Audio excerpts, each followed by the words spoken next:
Hi everyone, welcome back to a online solution. क्या हाल है आप लोग का। तो आज हम लोग इस वीडियो में पढ़ने वाले बहुत ही गजब का मतलब यहाँ पे ऑब्जेक्टिव क्वेश्चन पढ़ने वाले हैं साइंस का। एंड आपके लिए मैंने स्पेशल साइंस के लिए 48 क्वेश्चन यहाँ पे लाया हूँ जो कि एकदम चुना चुना हुआ सवाल है। तो एक भी सेकंड वेट मत करना इस वीडियो को एंड स्किप मत करना अगर आप लोग यहाँ पे आया हो तो। ओके, गुड इवनिंग सभी को गुड इवनिंग। ओके, शुरू करते हैं इस वीडियो का एंड वन बाय वन सवाल को हल करते हैं। एंड 48 क्वेश्चन आपके लिए, जैसे बिहार बोर्ड का जो पैटर्न है ना 48 क्वेश्चन बनाने का साइंस में, वो ऑब्जेक्टिव क्वेश्चन मैं आपके लिए लाया हूँ। ठीक है ना। तो साइंस में यहाँ पे मिक्स है, साइंस का है, सोशल का है और साइंस में फिजिक्स केमिस्ट्री बायो तीनों का है। ओके, तो स्टार्ट करते बिना टाइम गवाए हुए। मैं हूँ अशफाक और आपके लिए यहाँ पे हाजिर हूँ आपकी सेवा के लिए। तो आप लोग पहली बार आए तो चैनल को सब्सक्राइब कर लीजिएगा, घंटा का बटन जरूर दबाइएगा। एंड अगर आप लोग इस आईडी को फॉलो करते हो, अगर यूज करते हो इन सभी एप्लीकेशन को, तो मुझे फॉलो जरूर करना है। डिस्क्रिप्शन में लिंक वगैरह दिया हुआ है। सबसे पहला सवाल आपके मोबाइल के स्क्रीन के सामने एंड आपको दिख रहा है, ध्यान से यहाँ पे देखें और इसका आंसर फटाफट बनाने की कोशिश करें। सवाल बोलता है क्या, किस दर्पण की फोकस दूरी धनात्मक होती है। वेल डन सभी को। Bittu, dancer, Suraj, Sushma, Saba, Santosh, insta, Bittu, Irfan, well done, Faisal, बहुत अच्छा है एहतशाम। तो हम लोग पढ़ते हैं यहाँ पे सवाल को एंड इसको देखते हैं, सबका आंसर फटाफट करते हैं बिना टाइम वेस्ट किए हुए। फोकस दूरी धनात्मक किसकी होती है आपको पता है सब। किस दर्पण की फोकस दूरी धनात्मक होती है, तो उत्तल दर्पण की फोकस दूरी क्या होती है, धनात्मक होती है। और अवतल दर्पण की फोकस दूरी क्या होती है, ऋणात्मक होती है, यानी कि क्या होती है, नेगेटिव होती है। अवतल दर्पण की फोकस दूरी ऋणात्मक होती है और उत्तल दर्पण की फोकस दूरी क्या होती है, धनात्मक होती है। Very good. एंड आगे सवाल पढ़ते हैं, वायुमंडल में प्रकाश का कौन सा वर्ण अधिक प्रकीर्णन करता है। प्रकीर्णन के मतलब होता है कौन सा कलर है वायुमंडल में जो फैल जाता है। प्रकीर्णन का मतलब होता है स्कैटरिंग हो जाना, छितरा जाना।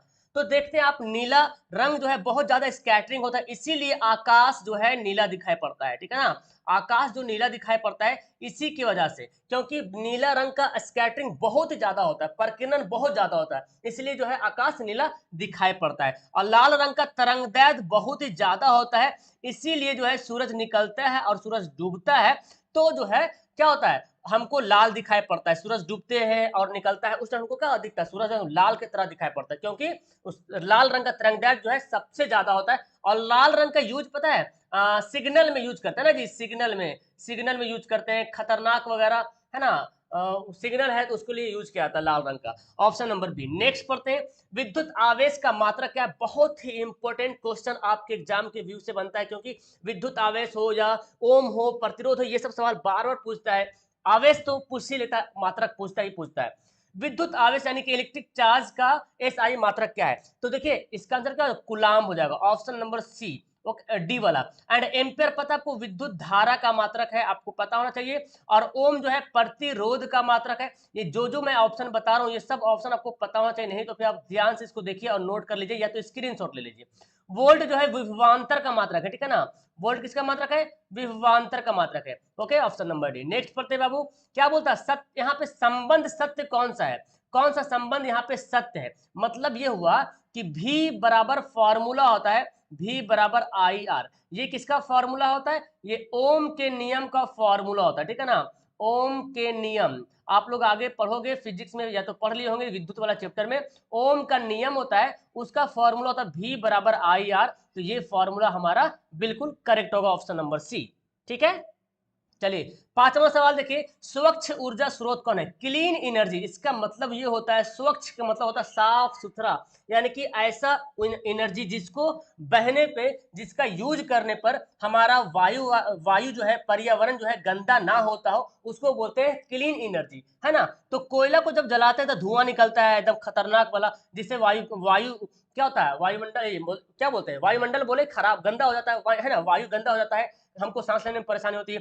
लकड़ी भी जलाते हैं तो वैसे ही गैस निकलता है। लेकिन जो प्राकृतिक गैस है, जो नेचुरल गैस है, जैसे कि सीएनजी गैस होता है ना, सीएनजी गैस नेचुरल गैस है, कंप्रेस्ड नेचुरल गैस। और क्या है, लिक्विफाइड पेट्रोलियम गैस, तो वो तो अलग है। तो सीएनजी कंप्रेस्ड नेचुरल गैस, ये वाहन में यूज करते हैं, गाड़ी बड़े बड़े शहरों में सीएनजी वाला गाड़ी चलता है, ठीक है ना। क्योंकि इससे धुआं निकलता तो है लेकिन वो वायुमंडल को खराब नहीं करता है। तो ये इसको बोलते हैं स्वच्छ ईंधन, स्वच्छ ऊर्जा। ठीक है, वेल डन। धोबिया सोडा का सूत्र क्या होता है बाबू? धोबिया सोडा को बोलते हैं धोने वाला सोडा, और इसको इंग्लिश में बोलते हैं washing soda.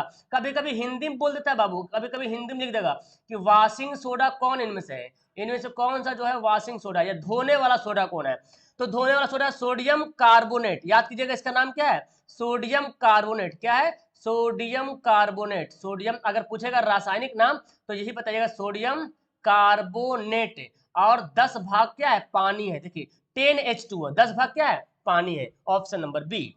Very good. And आगे बढ़ते हैं, किस धातु का गलनांक सबसे कम होता है? बताइए किस धातु का गलनांक सबसे कम होता है? बहुत अच्छा सवाल है। सवाल पूछा जा रहा है किस धातु का गलनांक सबसे कम होता है, यानी कि मेल्टिंग पॉइंट, यानी कि गलाते हैं ना बहुत कम में, मतलब वो गल जाता है, उसको बोलते हैं मेल्टिंग पॉइंट। ओके, बहुत अच्छा।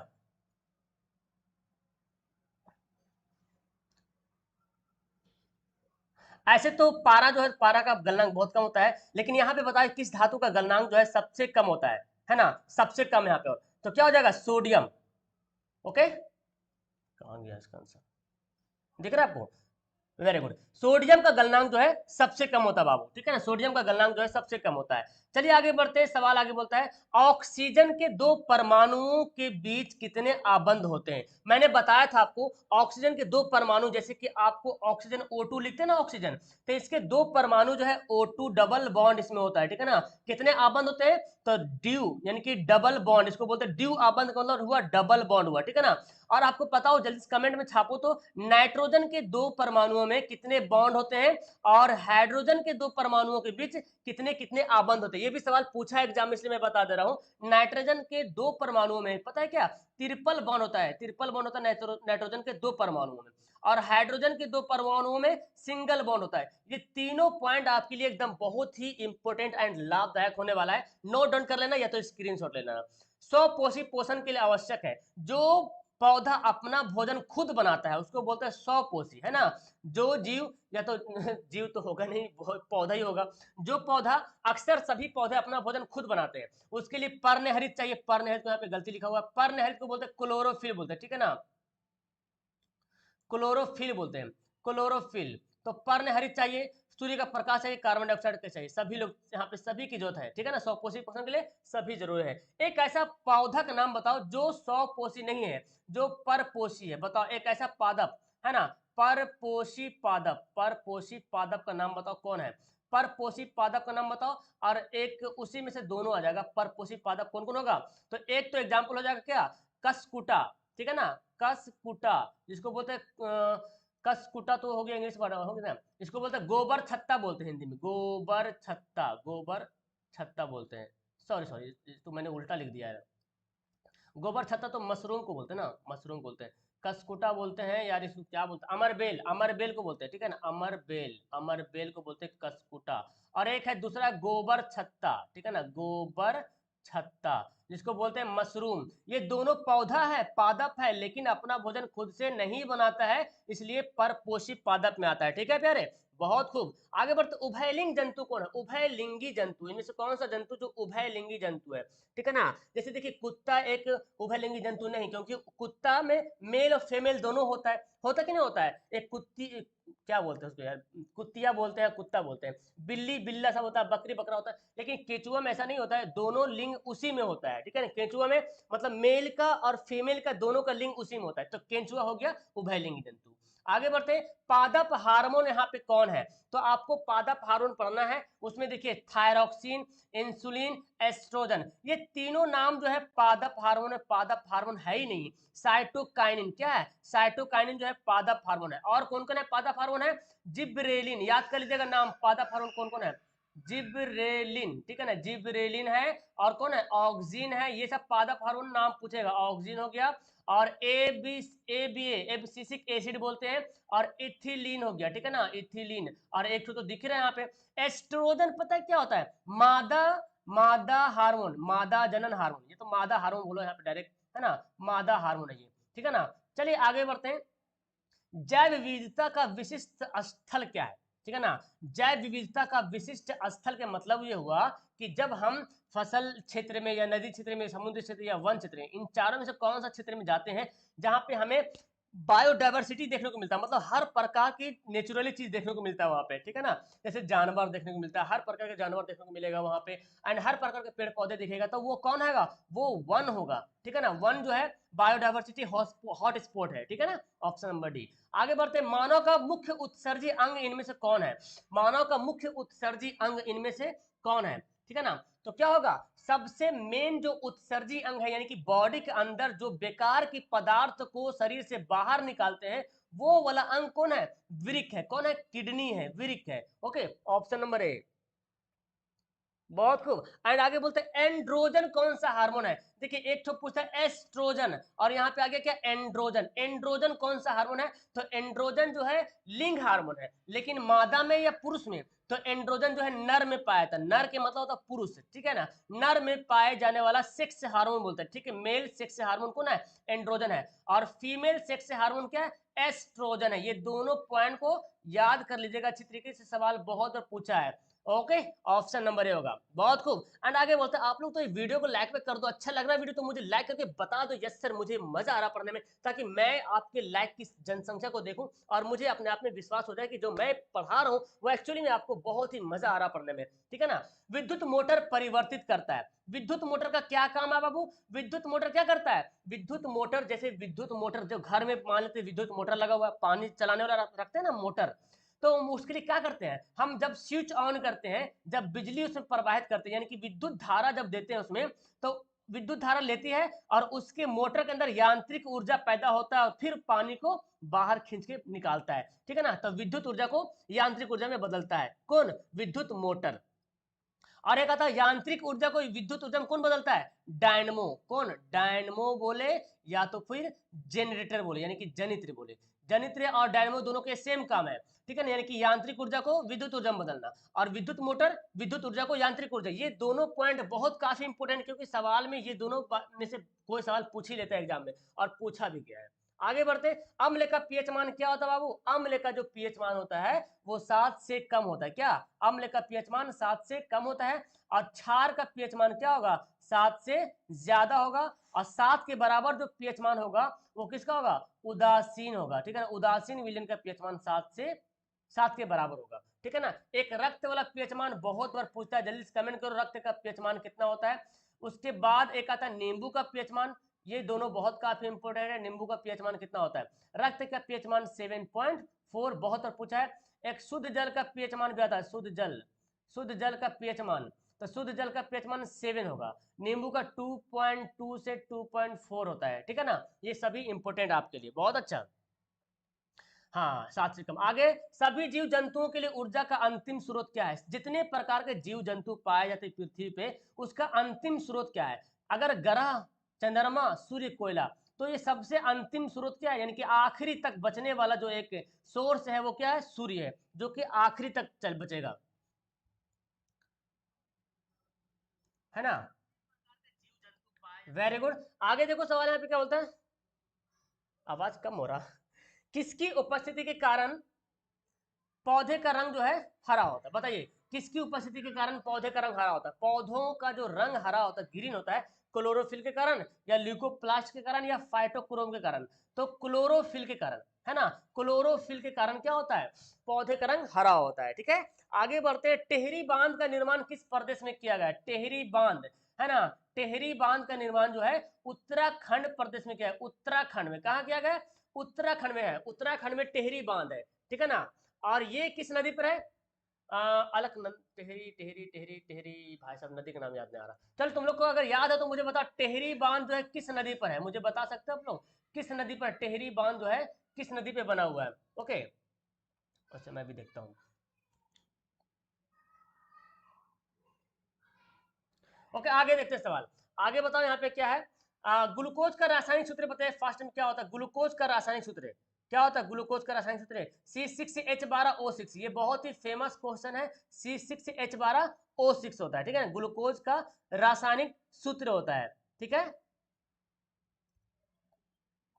चलिए ऑप्शन नंबर सी। अब देखो सभी कभी कभी सवाल ऐसे पूछता है कि ग्लूकोज में, ग्लूकोज जो जो फॉर्मूला है उसमें हाइड्रोजन के में कितने परमाणु है, तो हाइड्रोजन में कितना है, 12 है, ऑक्सीजन के बारे में बहुत पूछा, ग्लूकोज में जो है ऑक्सीजन में कितने परमाणु है, तो ऑक्सीजन में कितने परमाणु हो गया, 6 हो गया। हाँ, भागीरथी नदी पे है, ठीक है ना, बताया तुम लोग क्या, भागीरथी नदी पे है, ठीक है। तो ये मैंने पूछ रहा था 21 नदी पे है, भागीरथी, टेहरी पान जो भागीरथी नदी पे, भागीरथी, भागीरथी नदी पे, ठीक है। चलिए आगे बढ़ते हैं, आगे सवाल देखो क्या बोलता है, कौन अनवीकरणीय ऊर्जा का स्रोत नहीं है, पेट्रोलियम, कोयला, बायोगैस, प्राकृतिक गैस। अनवीकरणीय ऊर्जा का स्रोत नहीं है, अनवीकरणीय का मतलब जो खत्म हो जाता है ना, और दोबारा हम उसको ला नहीं सकते हैं। तो पेट्रोलियम एक बार यूज करते खत्म, कहानी खत्म, कोयला भी एक बार यूज करते कहानी खत्म, प्राकृतिक गैस भी एक बार यूज करते कहानी खत्म, बायोगैस जो है हम हमेशा यूज कर सकते हैं, ठीक है ना। ऑप्शन क्या हो जाएगा इसका, सी वाला हो जाएगा, बिल्कुल राइट आंसर हो जाएगा। बिल्कुल बिल्कुल कमेंट आ रहा है बाबू, कमेंट आ रहा है, सबका कमेंट आ रहा है, बट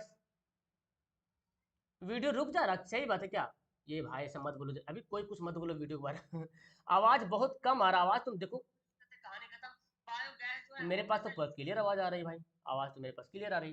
किस रंग का विचलन न्यूनतम होता है, मुझे बताओ, किस रंग का विचलन, किस रंग का विचलन न्यूनतम होता है, सबसे कम विचलन किस रंग का होता है, तो बैगनी रंग का जो है सबसे कम। देखो आपने पढ़ा है, आपने पढ़ा है जब हम प्रिज्म से होकर प्रकाश को, श्वेत प्रकाश को गुजारते यहाँ से, तो 7 कलर में बट जाता है ना जी, 7 कलर में, विबग्योर दो वी और या लास्ट में आर, तो नीचे वी है सबसे झुका हुआ है, तो इसका विचलन कम है, और आर का विचलन क्या होगा,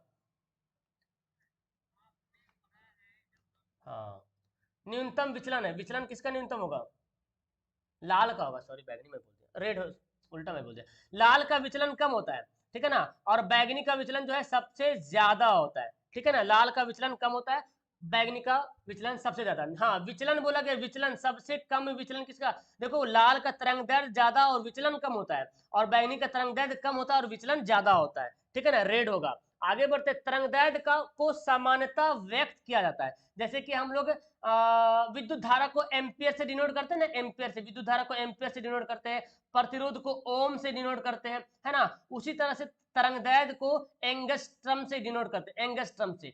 एक एंगस्ट्रम बराबर, बताओ क्या होता है, एक एंगस्ट्रम बराबर 10 पर पावर माइनस 10 मीटर, इसको दिमाग में छाप लेना, एक एंगस्ट्रम बराबर 10 पर पावर माइनस 10, एंगस्ट्रम को ऐसे लिखते हैं, ए पर पावर वहां पे डिग्री रहता है, ठीक है ना, ए पर पावर माइनस 10 मीटर एक एंगस्ट्रम बराबर, ठीक है ना। तो तरंगदैर्घ्य को एंगस्ट्रम से क्या करते हैं, व्यक्त किया जाता है। तंत्रिका तंत्र की रचनात्मक एवं क्रियात्मक इकाई को क्या कहते हैं, तंत्रिका तंत्र की रचनात्मक एवं क्रियात्मक इकाई को क्या बोलते हैं, न्यूरॉन कहते हैं, है ना जी, न्यूरॉन कहते हैं। ऑप्शन इसका क्या हो जाएगा, बी हो जाएगा। Okay, option number B.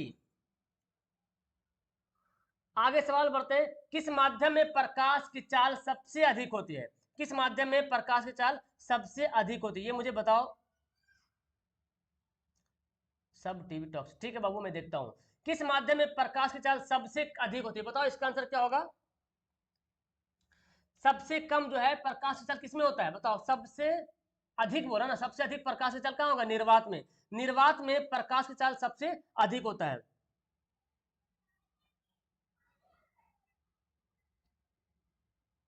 Okay, आगे सवाल देखते हैं, आमीटर से निम्न में से किसे मापा जाता है, आमीटर से किसको मापते हैं, आमीटर से मापते हैं किसको, विद्युत कहाँ गया, धारा को, है ना, विद्युत धारा को आमीटर से मापा जाता है, आपने पढ़ लिया। आवेश को जो है, आवेश को कैसे मापते हैं, कुलाम से मापते हैं, आवेश को मापते हैं कुलाम से, है ना जी, आवेश को कुलाम से मापते हैं, और विभव, विभवांतर को मापते हैं विभव से, वोल्ट को मापते हैं वोल्ट, विभव को वोल्ट से मापते हैं, और विद्युत शक्ति, है ना, इसको वाट से मापते हैं, वाट से, ठीक है ना, ये सभी तुम्हारे लिए बहुत इंपॉर्टेंट हो गया।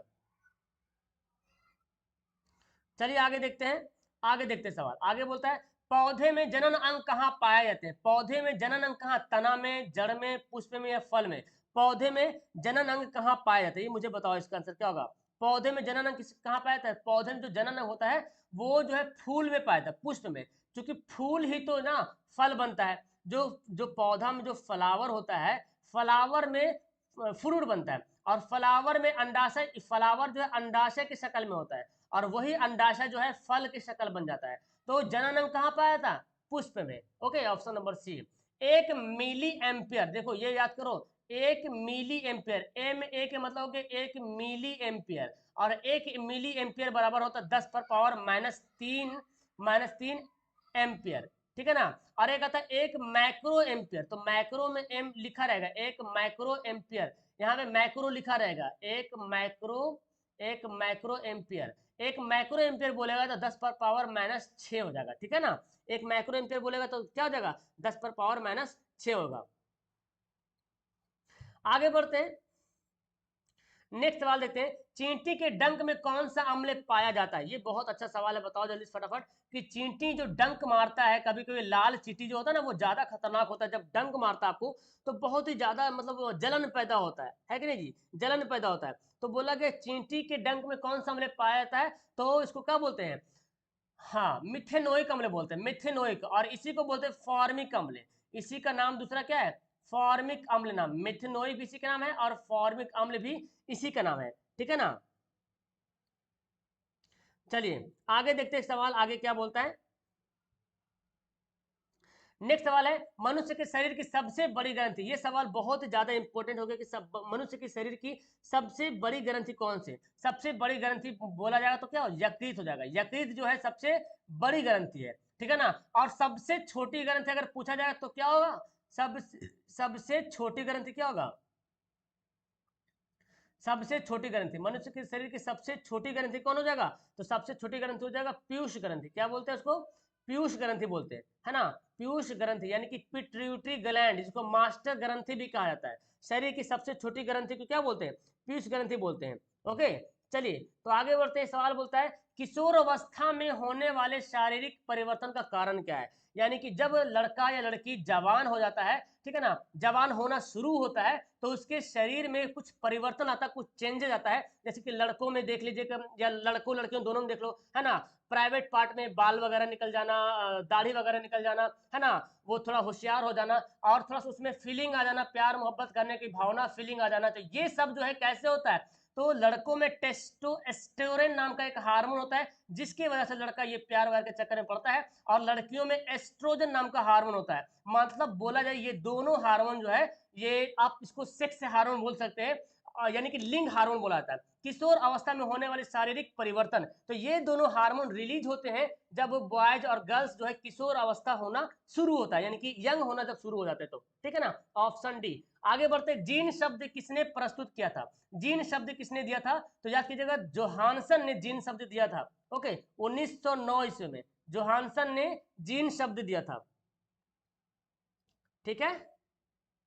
चलिए सही जा रहा है आपका आंसर, वेरी गुड। आवाज बहुत कैसे, आवाज बहुत कम जा रहा, अरे मेरे पास तो पूरा क्लियर आवाज आ रही है, तुमको कैसे कम जा रहा। विद्युत बल्ब का फिलामेंट किस धातु का बना होता है, बहुत इंपॉर्टेंट सवाल है कि विद्युत बल्ब का फिलामेंट जो है किस धातु का बना होता है। तो देखिए यहाँ पे क्या ऑप्शन दिख रहा, हाँ ऑप्शन क्या दिख रहा, विद्युत बल्ब का फिलामेंट जो है तो किस धातु का बना होता है, तो आपको पता होता है टंगस्टन का बना होता है, ठीक है ना। विद्युत बल्ब का फिलामेंट जो है टंगस्टन का बना होता है, ठीक है ना। और आपको पता है नाइक्रोम, नाइक्रोम का जो वायर होता है वो किसमें यूज करते हैं हम लोग, तो हीटर, हीटर जो यूज करते हैं ना उसमें नाइक्रोम का वायर होता है, जो कि हीट हो जाता है, जो गर्म हो जाता है, एंड गर्म होने के बाद ही हम लोग क्या उसके ऊपर खाना वाना बना पाते हैं, ठीक है। तो ऑप्शन हमारा डी हो जाएगा। नेक्स्ट पढ़ते हैं, दांत की सबसे ऊपरी परत, दांत की सबसे ऊपरी परत एंड शरीर का सबसे कठोर परत जो है किसको बोला जाता है, जल्दी मुझे बताओ इसका आंसर क्या होगा। ओके दांत की सबसे ऊपरी परत कौन सा है, हाँ दांत की सबसे ऊपरी परत, और ये आपने पढ़ा है बायोलॉजी में, ये आपने पढ़ा है कि दांत की सबसे ऊपरी परत कौन सा है, सबसे कठोर परत कौन सा है, तो ये हो जाएगा एनामेल। क्या हो जाएगा, एनामेल जो है दांत की सबसे ऊपरी परत है। ओके बाबू आगे बढ़ते हैं, आरबीसी की जीवन काल, बहुत बार सवाल पूछा है आरबीसी की जीवन काल, यानी कि रेड ब्लड सेल या रेड ब्लड कार्पसल्स, इसकी जीवन अवधि कितना होता है, यानी कि लाइफ स्पैन कितनी होती है इसकी, तो 120 दिन होता है, ठीक है ना। 120 आरबीसी की जीवन काल होता है। इसका निर्माण कहाँ होता है बाबू, जल्दी मुझे बताओ, इसका निर्माण कहाँ होता है और इसकी मृत्यु कहाँ होती है, यानी कि इसका ये मर के कहाँ पे जमा हो जाता है, तो इसका निर्माण होता है बॉन मैरो में, है ना, बॉन मैरो, जिसको बोलते हैं अस्थि मज्जा, क्या बोलते हैं, अस्थि मज्जा बोलते हैं, अस्थि मज्जा बोलते हैं, बोन मैरो यानी कि अस्थि मज्जा। और मृत्यु कहाँ होता है? स्प्लीन में होता है, स्प्लीन यानी कि प्लीहा में बोलते हैं ना, प्लीहा में इसकी मृत्यु होती है। ये दोनों इंपॉर्टेंट हो जाएगा। एंड आरबीसी तो याद कर लो। और आरबीसी में पता है, आरबीसी में एक धातु पाया जाता है, उस धातु का नाम क्या है? आयरन। आयरन नाम का आरबीसी धातु पाया जाता है। और इसमें एक हीमोग्लोबिन नाम का प्रोटीन पाया जाता है, हीमोग्लोबिन नाम का, ठीक है ना, हीमोग्लोबिन, हीमोग्लोबिन नाम का प्रोटीन पाया जाता है, जिसकी वजह से जो है ब्लड का कलर जो है क्या होता है? रेड होता है, लाल लाल होता है, ठीक है ना। बहुत अच्छा बाबू, बहुत अच्छा। आगे सवाल है, नर युग्मक में गुणसूत्र की जनसंख्या कितनी होती है? तो नर युग्मक बोले चाहे मादा युग्मक बोले, दोनों युग्मक में गुणसूत्रों की संख्या, अब देखो यहाँ पे संख्या पूछा जा रहा, लेकिन ऑप्शन यहाँ पे जोड़े में दिया है। एक्चुअली संख्या जो होता है वो 46। एक्चुअली ये सवाल 2023 में पूछा था, ये सवाल 2021 में सवाल पूछा था, ठीक है ना। Okay, thank you Bittu. 2021 में सवाल पूछा था, लेकिन सवाल पूछने का ढंग थोड़ा अलग है, मैंने भी उसी को कॉपी कर दिया। तो 2021 में सवाल पूछा था कि कितनी संख्या, एक्चुअली संख्या तो 46 है ना, यहाँ पे पूछना चाहिए गुणसूत्रों की कितनी जोड़ी होती है, तो 23 जोड़ी होती, 23 जोड़ी होती है, ठीक है ना। तो 23 दूना 46 संख्या हो जाएगा। ओके, चलिए आगे बढ़े। आगे देखो यहाँ पे सवाल क्या बोलता है। नेक्स्ट सवाल देखो, आभूषण बनाने वाला सोना, आभूषण जो जिस मतलब जो सोना से जो आभूषण बनता है, तो कितना कैरेट का सोना होता है, मुझे बताओ कितना कैरेट का सोना होता है जिससे जो है आभूषण तैयार किया जाता है, ठीक है ना। कितना कितना कैरेट का सोना होता है? तो 24 कैरेट का सोना क्या होता है? एकदम शुद्ध सोना होता है। 24 कैरेट का जो सोना होता है एकदम शुद्ध सोना होता है। अगर 24 कैरेट वाला सोना से अगर आभूषण बनाएंगे ना, यानी कि जो ज्वेलरी बनता है, तो अगर वो शायद स्टिक नहीं, क्योंकि सोना बहुत लचीला होता है, आपने पढ़ा ना, एकदम पतला से पतली वायर इसको बनाया जा सकता है सोना से, ठीक है ना। तो बहुत लचीला होता है, उसमें तांबा कॉपर वगैरह मिला के जो है 22 कैरेट सोना रहता है रियल वाला, और बाकी कॉपर वगैरह मिला के जो इसको बनाया जाता है, तब जाके वो किसी आकृति में जाके ढलता है, ठीक है ना। आगे बोलते तांबा एवं टिन की मिश्र धातु कौन है? बताओ, बहुत अच्छा सवाल, तांबा टिन, है ना। तो मैंने बताया था, देखो यहाँ पे तांबा टिन है, एक होता है सोल्डर सिटी, एक होता है, मैंने याद बताया था सोल्डर सिटी, याद कर लो, सोल्डर, सोल्डर सिटी। तो यहाँ पे सीसा टिन, सी से सी, टी से टिन, है ना, सी से सीसा, टी से टिन। सोल्डर जो है सीसा टिन से बना होता है। पीतल जो है पीताजी, मैंने बताया था पीताजी, बताओ फॉर्मूला याद कर लो। तो पी से हो गया पीतल, ता से तांबा, जा से जस्ता, यानी कि पीतल जो है तांबा जस्ता से। और कांसा जो है का ता टी, ऐसे याद कर लो, का ता टी। तो कांसा जो है जिसको ब्रोंज बोलते हैं ना, ये तांबा से और टिन से बना होता है, यानी कि ऑप्शन क्या हो जाएगा? ये हो जाएगा, बिल्कुल सही आंसर हो जाएगा, ठीक है। आगे बढ़ो, तो एल्कोहल में कौन सा तत्व उपस्थित नहीं है? अब आपको एल्कोहल का जब तक फॉर्मूला नहीं पता रहेगा तो आप इसका आंसर बता नहीं पाओगे। एल्कोहल में कौन सा तत्व उपस्थित नहीं है? तो मुझे बताओ, एल्कोहल का फॉर्मूला क्या होता है? C2H5OH। इसको एल्कोहल को एथेनॉल भी कहते हैं, एथेनॉल, और इसको एल्कोहल भी बोल सकते हैं, ठीक है ना। ये है एल्कोहल का फॉर्मूला। एल्कोहल क्या है? शराब है जिसको बोलते हैं। तो देखो, एल्कोहल में कार्बन है कि नहीं, हाइड्रोजन है और ऑक्सीजन है, नाइट्रोजन के यहाँ पे कोई इसकी जरूरत ही नहीं है। तो आंसर क्या हो जाएगा? डी हो जाएगा, ठीक है ना। यानी कि आपको एल्कोहल का फॉर्मूला याद रखना है, बाकी कुछ भी सवाल पूछ दिया जाए क्या दिक्कत, बता सकते हैं आप। लेंस में मुख्य मुख्य कितने फोकस होते हैं? तो आपने पढ़ा दर्पण में, दर्पण में सिर्फ एक ही फोकस होता था, क्योंकि एक ही तरफ से उसका प्रकाश तो क्या होता था? रिफ्लेक्ट हो जाता था, टकरा के वापस लौट जाती थी। लेकिन लेंस में ऐसा नहीं होता बाबू। लेंस में क्या होता है? लेंस जो होता है उससे प्रकाश आर पार हो जाती है, टकरा के आर पार हो जाती है, क्या आर पार हो जाती है। यानी कि लेंस से क्या होता है? प्रकाश का अपवर्तन हो जाता है। तो आर पार होने का मतलब एक फोकस इधर बनेगा और एक फोकस इधर बनेगा। तो लेंस में मुख्य रूप से दो फोकस होते हैं, इस बात को याद कीजिए, दो फोकस होते हैं। आगे सवाल है, सिरका में कौन सा अम्ल होता है? सिरका में जिसको बोलते हैं क्या, सिरका, सिरका को सिरका ही बोला, सिरका लिखा गया। सिरका में कौन सा अम्ल होता है? सिरका को क्या बोलता है इंग्लिश में? देखो यार, इसका इंग्लिश मुझे याद ना आ रहा, सिरका सिरका सिरका, तो बताओ मुझे, सिरका में कौन सा अम्ल होता है? हाँ, सिरका में एसिटिक अम्ल होता है बाबू, क्या एसिटिक अम्ल होता है, सिरका में एसिटिक अम्ल होता है। अरे सिरका बनता है ईंख से, यानी कि गन्ना, अंगूर से, गन्ना से वगैरह जो है, इससे क्या बनता है? ईंख, सिरका बनता है, ठीक है। इसको सिरका ही बोलता है, क्या सिरका को इंग्लिश में कुछ और बोलता है, विनेगर बोलता है, विनेगर विनेगर विनेगर, हाँ, VI होगा शायद, VINEGER, okay, vinegar.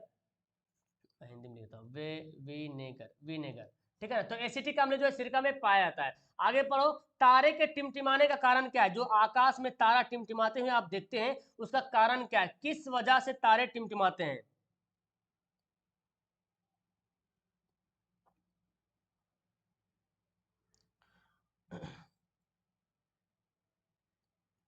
Very good. चलिए आगे बढ़ते हैं। तो तारे जो है वायुमंडलीय अपवर्तन की वजह से टिमटिमाते हैं। अपवर्तन में होता क्या, जब यहाँ पे स्टार है और सूर्य, और स्टार से तो आपको पता तारा में खुद का प्रकाश भी है, तारा में खुद का प्रकाश, अपना प्रकाश है। लेकिन वायुमंडल में बहुत सारा छोटा छोटा छोटा छोटा कण मिला हुआ है ना, वायुमंडल में छोटा छोटा कण मिला हुआ है, तो प्रकाश जो आती है ना, तो कण की वजह से इधर उधर इधर इधर, तो हमको लगता है कि तारा जो झिलमिल झिलमिल झिलमिल झिलमिल कर रहा, ठीक है ना, झिलमिल झिलमिल कर रहा। तो इसलिए क्या हो जाएगा, तारे जो टिमटिमाते हैं वायुमंडलीय अपवर्तन के कारण। निकट दृष्टि दोष को दूर करने के लिए किस लेंस का व्यवहार किया था? बहुत अच्छा सवाल, मुझे बताओ जल्दी से कि निकट दृष्टि दोष दूर करना है तो किसका उपयोग करेंगे? है ना जी, निकट दृष्टि दोष को दूर करने के लिए किसका उपयोग किया जाता है? चलिए इसका आंसर बताओ। निकट दृष्टि दोष को दूर करना है तो किसका उपयोग करेंगे? बहुत अच्छा सवाल। निकट दृष्टि में एक्चुअली होता है क्या बाबू? निकट दृष्टि में क्या होता है? निकट दृष्टि में होता है कि हमको नजदीक का वस्तु तो दिखता है लेकिन दूर का नहीं दिखा। निकट दृष्टि दोष मतलब जो दोष होगा वो दिखेगा, नजदीक का दिखता है, दूर का नहीं दिखता। इसके लिए क्या करेंगे? अवतल लेंस का इस्तेमाल करेंगे, ठीक है ना। क्या करेंगे? अवतल लेंस का इस्तेमाल करेंगे। एंड यहाँ पे उत्तल लेंस का इस्तेमाल कब करेंगे? दूर दृष्टि दोष में ना जी, दूर दृष्टि दोष में, दूर दृष्टि दोष में, क्योंकि दूर का तो दिख जाएगा, नजदीक नहीं दिखेगा, दूर दृष्टि दोष में। बेलनाकार यानी कि सिलेंडरी लेंस किसमें इस्तेमाल करते हैं बताओ तो? एस्टिग्मेटिज्म एक बीमारी होता है, एस्टिग्मेटिज्म, एस्टिग्मेटिज्म मेटिज्म एक बीमारी होता है, उसमें जो है बेलनाकार यूज करते हैं। एंड बायोफोकल लेंस का इस्तेमाल कहां पे करते हैं? जल्दी बताओ कमेंट करके। बायोफोकल, बायोफोकल, बायोफोकल लेंस जो है किस बीमारी, आंख का कौन सा बीमारी होता है जिसमें बायोफोकल लेंस का इस्तेमाल करते हैं? बताओ जल्दी से।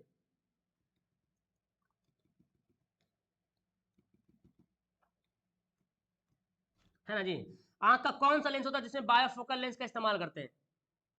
ओके, तो आंख में, अरे भाई साहब वो कौन सा बीमारी होता है उसको बोलते हैं ना, क्या बोलते हैं? मोतियाबिंद बोलते हैं, हाँ मोतियाबिंद उसको बोल सकते हैं, ऐसे उसका नाम है। अरे यार क्या नाम है उसका था, जरा दूर दृष्टि, है ना, जरा दूर दृष्टि दोष, जरा दृष्टि, जरा दृष्टि दोष, जरा दृष्टि, जरा दृष्टि दोष, है ना। तो जरा दृष्टि दोष होता है, ठीक है ना। तो ऑप्शन क्या हो जाएगा? बी हो जाएगा। नेक्स्ट पढ़ते हैं। ये देखो ये किस प्रकार की अभिक्रिया है बाबू? यहाँ पे देखो तो कॉपर ऑक्साइड से ऑक्सीजन बाहर निकल गया और यहाँ पे आ गया, अरे भाई ये उल्टा हो गया, यहाँ पे नहीं रहेगा, ठीक है, फॉर्मूला गलत हो गया। CuO और प्लस H2 यहाँ से निकला तो कॉपर बेचारा अलग हो गया और H2O ये वाला जल हो गया। तो कॉपर ऑक्साइड से ऑक्सीजन निकल के क्या हो गया? हाइड्रोजन में जाके जुड़ गया। तो यहाँ ऑक्सीजन का निकलना हो रहा और यहाँ पे हाइड्रोजन में ऑक्सीजन का जुड़ना हो रहा। तो आपने पढ़ा हाइड्रोजन का निकलना और ऑक्सीजन का जुड़ना, जब ये दोनों क्रिया होगा यानी कि हाइड्रोजन का निकलना अपचयन और सॉरी ऑक्सीजन का निकलना अपचयन और ऑक्सीजन का जुड़ना उपचयन, तो इसको क्या बोल देंगे? रेडॉक्स अभिक्रिया बोलते हैं। जब किसी रासायनिक अभिक्रिया में उपचयन और अपचयन दोनों होता है उसको बोलते हैं क्या? रेडॉक्स अभिक्रिया बोलते हैं, ठीक है। हाँ जी, बहुत अच्छा। चलिए आगे बढ़ते हैं। आगे सवाल यहाँ पे देखें।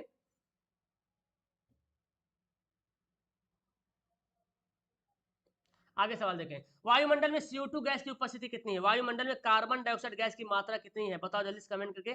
कार्बन डाइऑक्साइड गैस की मात्रा कितनी है? ठीक है ना। तो वायुमंडल में कार्बन डाइऑक्साइड गैस की मात्रा 0.03%। एंड तुम लोग जल्दी से मुझे कमेंट बताओ कि सबसे ज्यादा नाइट्रोजन गैस होता है, तो नाइट्रोजन की मात्रा कितनी है? नाइट्रोजन की मात्रा कितनी है और ऑक्सीजन की मात्रा कितनी है? ये तीनों बहुत इंपॉर्टेंट है। हालांकि इसके बारे में सवाल पूछा गया है कि वायुमंडल में CO2 की मात्रा कितनी है, तो आपको बताना है 0.03%। लेकिन यहाँ पे बताया आप लोग कि नाइट्रोजन की मात्रा कितना होता है? 78%, सबसे ज्यादा होता है। और ऑक्सीजन जो है 21% होता है, ठीक है ना।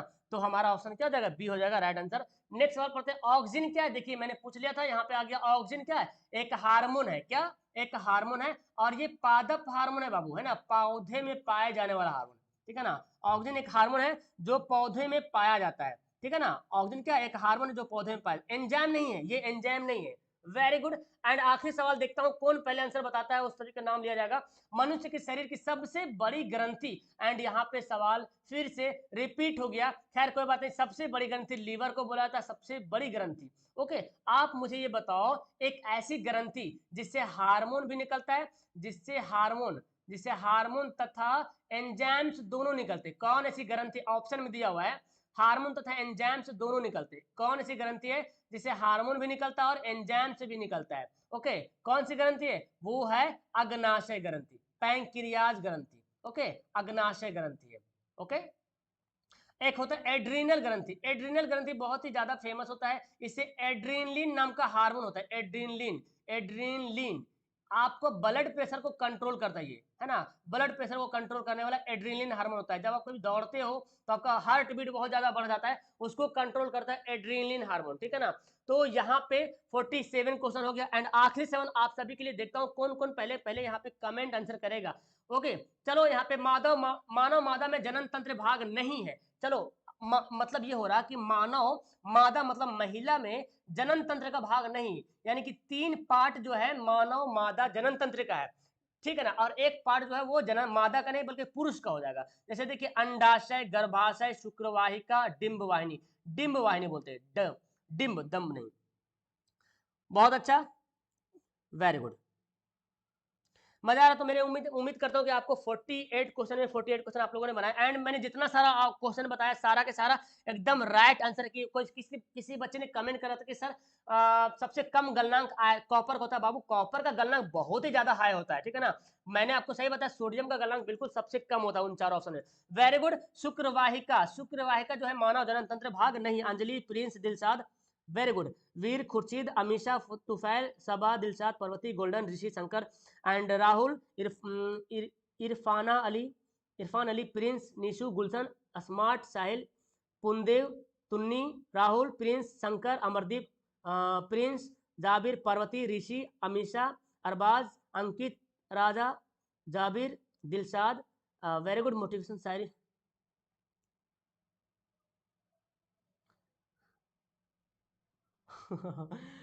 अच्छा, मोटिवेशनल शायरी, क्या बात है, तुमने तो मुझे मोटिवेशनल की आग लगा दी, फिर तो तुमने मुझे मोटिवेशनल की आग लगा दी, मोटिवेशनल शायरी मुझे बोल गए तो फिर तो मुझे मोटिवेशनल की आग लगा दे। Very good. तो जल्दी जल्दी मुझे कमेंट करके बताओ। हाँ जी सर हम लेट हो, कोई बात नहीं, जो लेट हो गए डोंट वरी, लेट हो गए कोई दिक्कत नहीं, खुद को इतना कमजोर मत होने दो कि तुम्हें किसी के एहसास की जरूरत हो, ठीक है ना। तो अपने आप को बहुत ही ज्यादा स्ट्रॉन्ग बनना है, अपने आप को बहुत ही ज्यादा स्ट्रॉन्ग बनाना है, क्योंकि आपने सुना है सक्सेस की सबसे खास बात क्या है कि वो मेहनत करने वालों पे फिदा हो जाता है। अगर आप सक्सेस हो रहे हो ना, तो सक्सेस फिदा उसी पे होता है, सक्सेस उसी को मिलता है जो सबसे ज्यादा मेहनत करता है। ओके डियर, एंड आप लोग को क्या करना, अभी नीचे जैसी वीडियो को लास्ट करूंगा नीचे कमेंट बॉक्स में जाके अपना कमेंट करना है कि आपने 48 में कितना क्वेश्चन सही बनाया है। ओके, अब जिसको क्वेश्चन पूछना है नीचे कमेंट बॉक्स में पूछे, बाकी मेरा मोबाइल नंबर ले ले 8210423200, इससे मुझे व्हाट्सअप कर सकते हो। Okay that's all, thank you everyone, मिलते हैं नेक्स्ट वीडियो में, बाय।